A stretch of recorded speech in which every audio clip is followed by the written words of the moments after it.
조건 보고 결혼해? 남친이 실망이랍니다. 1년 만난 남친이랑 결혼 생각이 있어서 먼저 프로포즈 했어요. 남친도 새 가정 행복하게 꾸리자고 승낙한 상태. 당연히 남친 집과 저희 집에 인사드리고 오늘 카페에서 만나 결혼에 대해 구체적으로 이야기함. 몇 군데 보았던 식장 둘러본 이야기를 하며 청약을 들어놓은 통장과 적금 연봉에 대해서 오픈을 하며 남친의 현재 상황에 대해서 물으니 생각에 비해 덜 모았다는 생각이 들었지만 이제라도 허리띠 졸라매고 최소한의 지출을 목표로 계획을 짜는데 남친이 기분 나빴는지 제 반응을 보고 계속 툴툴거리길래 솔직하게 말했습니다.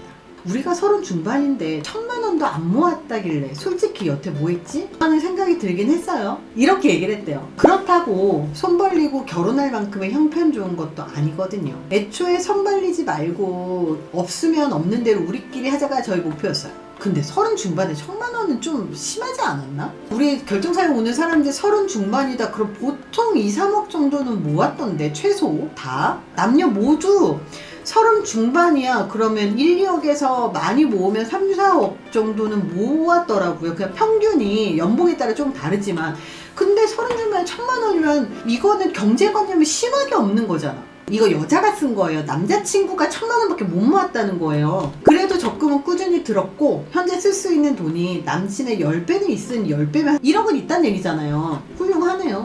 그래도 10배는 있으니 어떻게든 쪼개서 해보자는 마음으로 플랜을 짜는데 그래도 착하다. 궁시렁거리던 남친이 아무 말 없이 저를 쳐다보더니 컵을 쿵 하고 놓고는 1년 만나서 너가 싫었던 점도 있었지만 좋았던 점이 배울 점이 더 많고 밝고 긍정적이라 함께하면 좋고 행복할 것 같았는데 오늘 보니 너 진짜 돈 갖고 유샜던 애. 그래 내가 돈 많이 모으지 못한 거 나도 알아. 근데 꼭 그렇게 무한을 줘야 돼? 진짜 속물이네. 너도 조건 보고 일일이 다 따지는구나.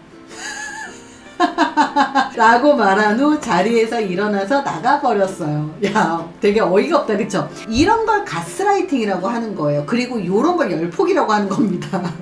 왜 가스라이팅이라고 하냐면 우리가 합리적으로 생각할 수 있는 범위라는 게 있잖아요. 이 사람이 30대 초반부터 사회생활을 했어. 남자 늦게 시작하니까. 그럼 30대 중반이 5년은 그래도 사회생활 했을 거 아니에요. 5년 사회생활 했을 때 연봉이 요즘에는 보통 뭐 4, 5천에서부터 대기업이 뭐 5, 6천에서 시작하고 4, 5천에서부터 시작하고 중소기업도 뭐 3, 4천에서부터 시작하잖아요. 요즘에는. 그리고 뭐 월세 내고 뭐 한다고 해도 나도 한 달에 쓰는 돈이 그렇게 많지 않거든요. 크게 사치 안 하면 월세 내도 쓰는 돈이 그렇게 많지 않아요. 그러면 한 달에 예를 들어서 300을 만약에 번다 쳐요. 300을 번다 치면 4대본 빼도 한 250 넘게 받을 거 아니에요. 250만 원에서 월세 뭐 그래도 뭐 혼자 살면 원룸 살 거니까 7, 80 나갈 거고 원룸 안 살면 그냥 부모님이랑 살면 월세는 안 나갈 거고 그리고 생활비 해봤자 보험료 뭐 이것저것 해도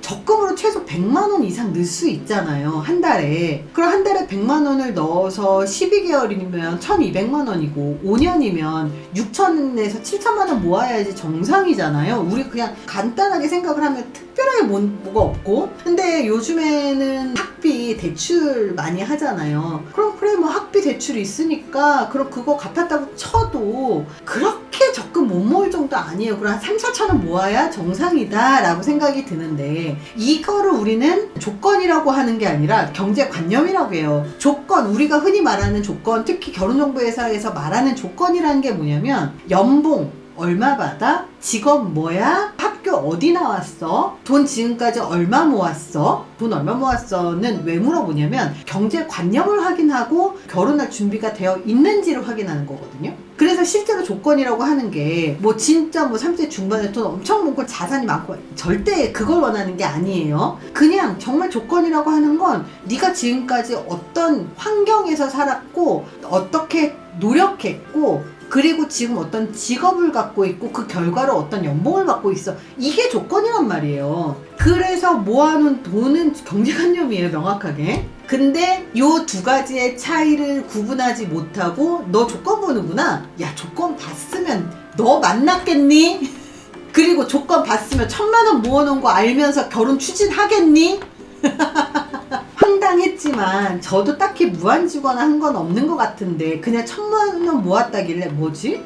그냥 의문스러운 표정 한번 하고 바로 수긍하고 다음 플랜 짠 건데, 요거는 뭐냐면 남자가 긁혔어. 그냥 열등감이 그냥 폭발한 거예요. 열등감이 없는 사람은요, 상대방이 무슨 짓을 해도 욱하지 않아.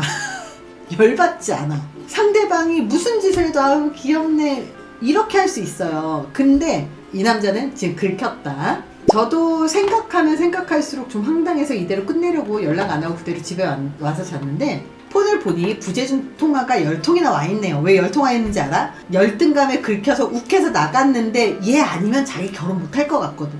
실제로 이 여자 아니면 그 남자 30대 중반에 이 여자 놓치잖아요. 그럼 결혼 못합니다. 결정사에서 가입은 받아줄 것 같아요? 가입 받아줘도요, 1,000만 원밖에 못 모은 사람은요, 쓸 돈이 많아서 가입비 못 냅니다. 그리고요, 1,000만 원밖에 못 모으잖아요. 그럼 결혼 생각을 아예 못 해요. 왜?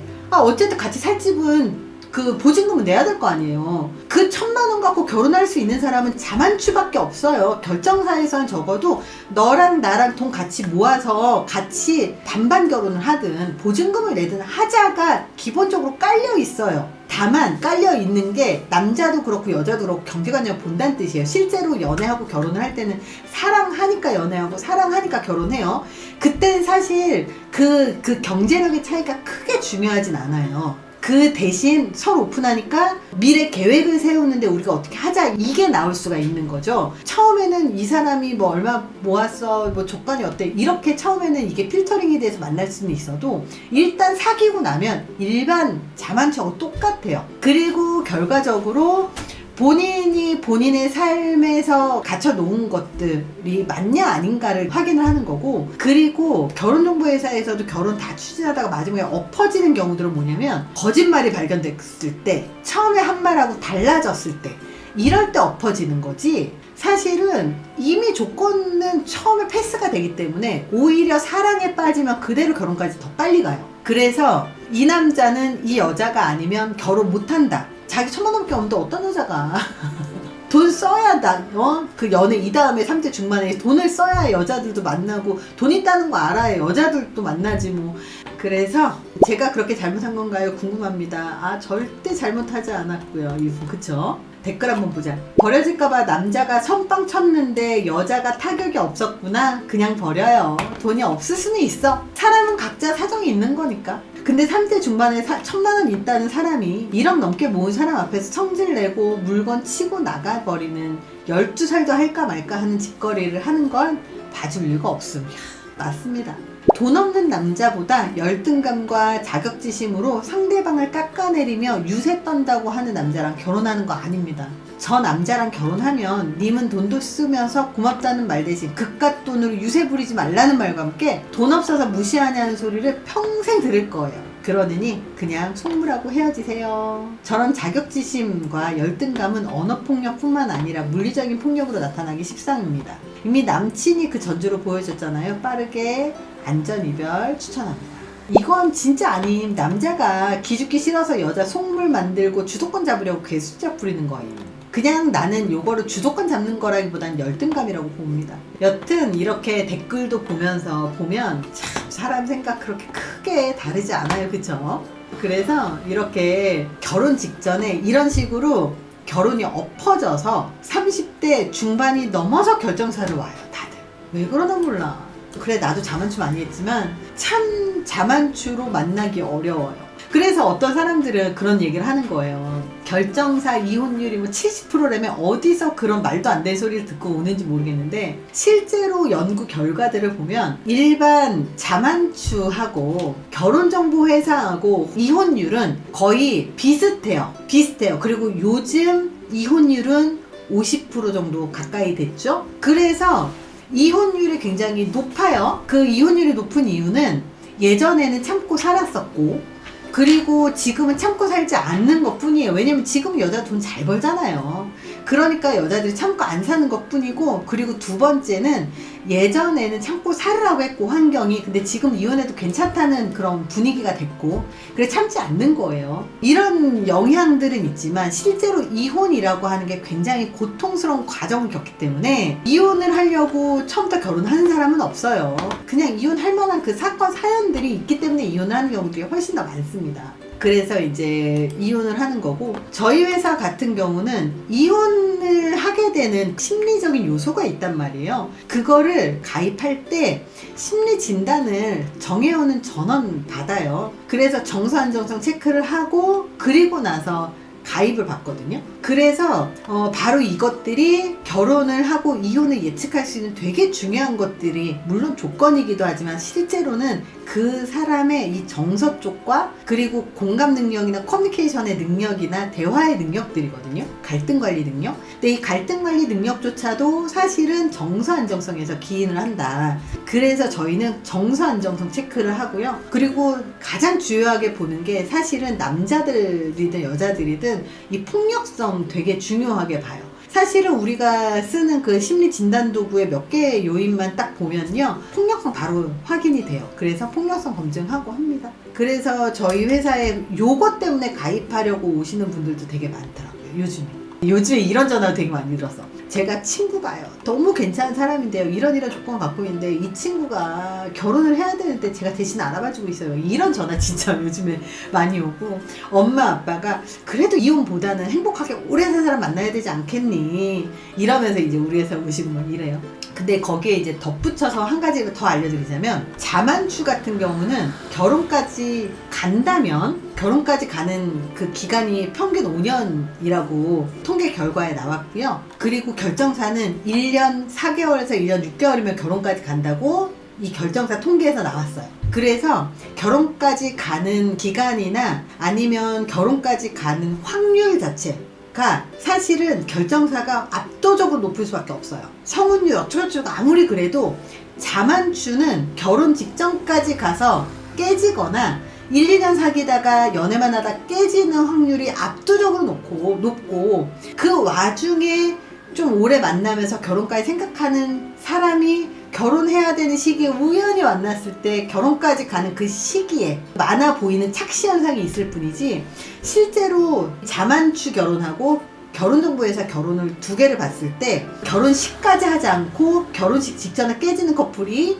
훨씬 자만추가 많다. 요즘에 그래서 효율성을 따지는 사람들이 요즘 많아졌잖아요. 그래서 결정사에 문의도 되게 많고 결정사에서 결혼하겠다고 오시는 분들 되게 많고, 그리고 실제로 자만추를 막 고집을 해서 결혼 직전까지 갔다가 깨져서 30 중반 넘어서 오시는 분들도 생각보다 되게 많아요. 그래서 내가 항상 얘기하는 게, 아니 그렇게 홍기 놓쳐가지고 결혼 생각이 있으면 굳이 자만추 했다가 깨져가지고 그렇게 하는 게 맞냐는 거야. 효율적으로 가는 게 맞잖아요. 그래서 제가 항상 얘기하는 게, 이 진입장벽이 높은 데로 들어가야 돼요. 진입장벽. 사실 결혼정보회사의 가입비가 비싸요. 근데 되게 재밌는 건 비싸기 때문에 아무나 여기에 진입하지 않아요. 그래서 아무나 진입하지 않고 이 돈을 낼 수 있는 사람만 진입하잖아요. 그 얘기는 바꿔 말하면 결혼할 준비가 돼 있고 경제력이 어느 정도 준비가 되어 있다. 경제력이라고 하는 게 다른 게 아니라 돈이 많다가 아니라 적어도 결혼해서 함께 살 수 있고 먹고 살 수 있는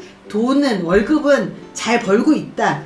오히려 이게 입증이 되는 거예요. 그래서 그렇게 보면 훨씬 또 빠른 길이기도 하죠. 인생이라는 게 내가 항상 느끼지만, 시간으로 때우든 몸으로 때우든 돈으로 때우든 이 세 가지 중에 하나로 무조건 때우게 되어 있어요. 근데 가장 쉬운 때움이 돈으로 때우는 거예요. 돈으로 때우면요, 시간하고 몸으로 때우는 그 기회비용은 아낄 수 있잖아요. 그래서 난 돈으로 때우는 게 제일 빠른 것 같아요, 내가 보면.